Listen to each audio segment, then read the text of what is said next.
Hello everyone, good morning, good afternoon, welcome back to the channel guys, and another still worth it video. I have all these phones that I still have to review and I just have to keep pumping these out, so bear with me while I still get these things out. But we're going to be taking a look at the Samsung Galaxy S9 Plus and seeing how it holds up in the later part of 2019. Now honestly, not a lot has changed from even the beginning of this video, but we have seen the betas for One UI 2.0 come out, and even though they haven't specifically came out for the S9 or S9 Plus yet, that is probably the biggest revelation that's going on. I do have it installed on my S10 and I think it's a really good update. It's pretty minimal for the most part, but it does bring a couple cool things here and there. So I'll kind of talk about those throughout this video a little bit. But weirdly enough, and I don't know what's going on with my specific S9 Plus, but I cannot update to One UI even, which is so weird. Mine's still on Android Oreo. I've been trying every single which way, restarting, resetting, all these other things. I still cannot update to One UI. So maybe by the time you're watching this video, the footage will be on One UI if I figure out a way to fix it. But as of right now, I don't know what to do. But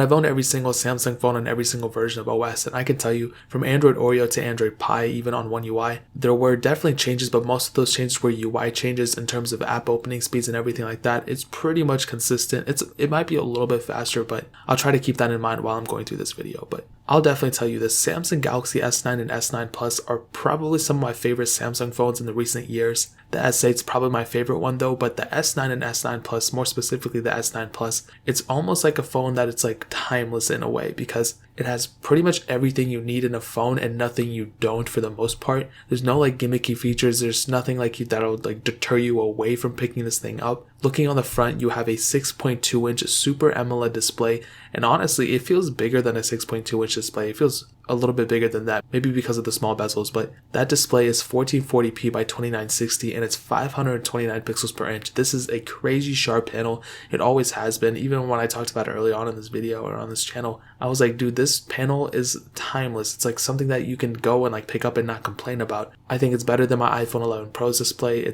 And I think it's on par with like my Galaxy S10's display. Like, it's a very, very good panel. And it's definitely one of the reasons why this phone is still completely relevant in my opinion. On the bottom, you have a headphone jack as well as USB Type-C, which is awesome. On the back, you have a dual camera setup and glass on the back. And dude, overall, this phone feels super premium. The fact of the matter is that with the front, you have very small bezels. Like, of course, with the S10 and S10 Plus, you have less bezels, which makes sense. But these bezels aren't really that big. And also, this is kind of like a thing that nobody really talks about. When you're playing a game or something like that and you're holding the phone sideways in landscape or whatever, it's kind of an important thing to have a little bit of bezel there so you're not accidentally clicking the screen all the time, or you're not just holding the phone just by its corners and hoping you're not clicking anything. Like, having even these slight bezels, which aren't even that big, let's be real, I kind of prefer it this way than having like no notch at all and no bezels, but it's completely okay whichever way you go at it, in my opinion.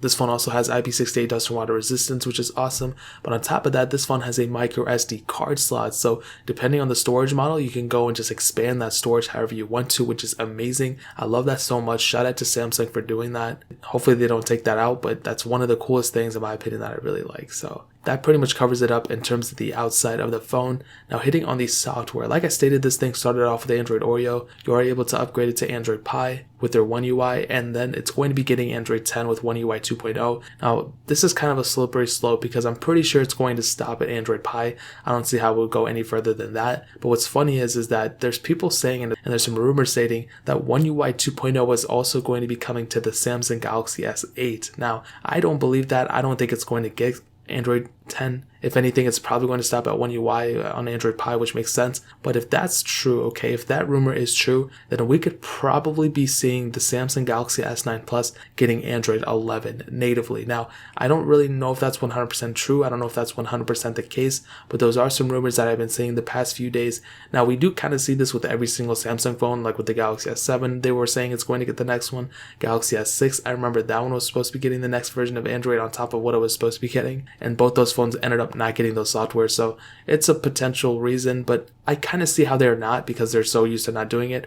But Samsung and all these phone manufacturers are on a trend of increasing their software, so it would only make sense to me if they were to do something like that. Again, it's probably not going to happen, but it would be really, really cool if it were to get an extra version. But natively, it's going to stop at Android 10. But here's the thing, there's going to be a lot of custom ROM support behind this, a lot of third-party support, so don't feel like you're like on a phone that nobody cares about or anything like that. That's not the case at all. A lot of people people still care about this phone. So regardless, I have a lot of love for the S9 Plus, and it's still a tremendous phone in terms of software. One UI is really nice. I like One UI a lot. One UI 2.0 is definitely great, so I cannot wait for this thing to get that One UI 2.0 update. Hopefully I can update mine whenever that time comes around. So that pretty much covers it up in terms of software. Now hitting on the performance side of things. Now I'll tell you the specs and I'll tell you my performance right after. This thing has a Qualcomm Snapdragon 845 chipset, an octa-core CPU, an Adreno 630 GPU, and all three models of the S9 Plus have the same amount of RAM. So the 64 gig variant, 128 gig variant, and 256 gig storage variants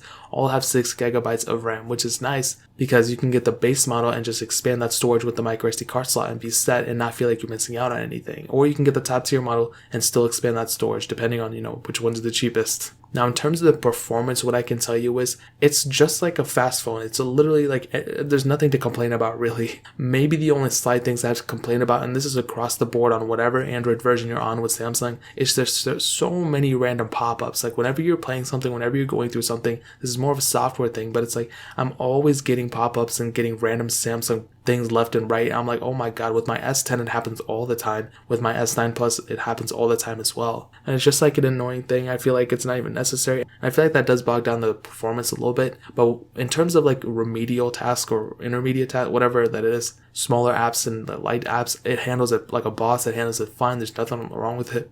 Opening apps, closing apps, I get the vibe that it's perfectly fine. I don't get anything wrong with it, obviously. And then you get to like the medium-sized apps like Facebook and whatever, Snapchat and stuff. The phone handles those things just fine too. My only slight thing is like with Snapchat and things like that, the camera kind of takes a minute to turn on. Even though Snapchat is refreshed on the Android, and even though Snapchat is refreshed on Android, it still kind of has some bugs. It still kind of has some bugs here and there, so that kind of rubs me the wrong way. But even in terms of the higher end apps, perfectly fine as well, man. Like it's as long as you're not expecting like the 90 hertz refresh rate and Samsung Galaxy S10 Plus performance and all that stuff, you're probably not going to notice that big of a difference. But on top of that, there's really not that big of a difference from the S10 Plus and the S9 Plus, to be honest. Yes, that phone is faster, you have way more RAM and everything, but as long as you're not comparing those side by side, you're not going to notice too big of a difference, in my opinion. I think for the price that you're paying for the S9 Plus, I think it's super competitive, and dude, for the performance that you're getting, it's very, very good for the price. So you're not going to be running into any problems anytime soon. Even when it's done with the Android software updates, you're still going to be set. You're still going to be getting those app updates through the App Store. So I think overall you're going to be perfectly fine. So to kind of sum up the performance,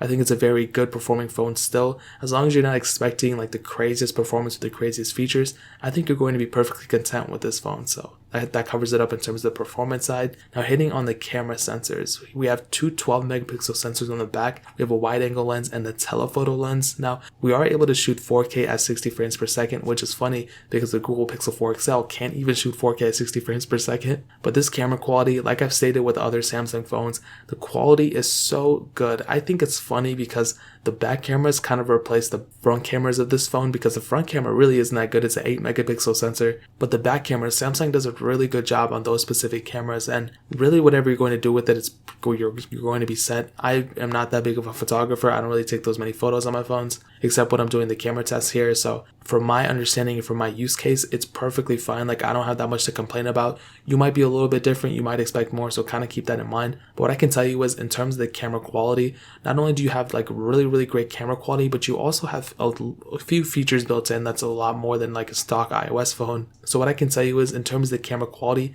very good. But even in terms of the features, it's also very good. So really whatever you're going to do with it in terms of a camera standpoint, it's going to be perfectly fine. So that pretty much covers it up in terms of the camera standpoint. And to lastly hit on the battery life, this thing has a 3500 milliamp hour battery, and it's not removable. You can't really do too much to increase the size or anything like that except replace it. But what I can tell you is this battery life is also one of the biggest advantages for this phone. 3500 milliamp hours is a lot. This phone also has wireless charging, which is awesome. And dude, the battery life, it's not like something that's going to last you like many weeks or anything like that. There's no phone that can do that, as long as you're not expecting something crazy. On my specific unit, my unit does have quite a bit of degradation going on with the battery, which kind of sucks because I've had many S9 Pluses before and I know those batteries are well. On this one, it's a little bit bad, so I'm going to give this kind of the benefit of the doubt. The person before me didn't use it that well, which kind of, take care of your technology if you're going to resell it. But if you have a full 3500 mAh battery, or even a battery that's over 3000 on the S9 Plus, I think you're going to be set, dude. Like, this battery life is very good. The phone, the S9 Plus, doesn't really bog down the battery too much. Nothing like a S6 or S6 Edge. This phone does a really good job at managing the battery that it has. And to kind of sum up this whole entire thing, man, the S9 Plus, I think, is one of the best value per dollar phones right now, for sure. If you're in that market for a bigger phone, it really doesn't get much better than this. I mean, you have a micro SD card slot, a very large Super AMOLED display that's 1440p, super awesome. Micro SD card slot, I don't think I already said that. Great build quality, USB Type-C, a headphone jack, another version of software. Like, you're pretty much set for a while, man. And as long as you're not expecting like stock Android and like the best performance and the best camera quality and the best this, that, I think you're going to be fine. You can pick these things up for fairly cheap. You can get them for around like 350 to 400 on Amazon. So, and you could probably get them even cheaper on eBay, dude. But really, this phone is super nice and I love it a lot, man. So that pretty much covers that up. If you have any questions or anything like that, let me know in the comment section below. I'll find the cheapest Samsung Galaxy S9 Pluses and link them down straight in the description below, so you guys can help support the channel at the same time. Hit that like button if you guys enjoyed the video, but definitely hit that subscribe button. Every single subscriber that we get really does count, so it means so much if you guys could hit that. Also, check out the other links down in the description as well. My Twitter, my Instagram, my second channel, all those links are linked down below. I'd really appreciate if you guys could check it out. But more importantly than everything else, I love every single one of you guys. Hopefully I'll catch you guys in the next video. Peace out till then.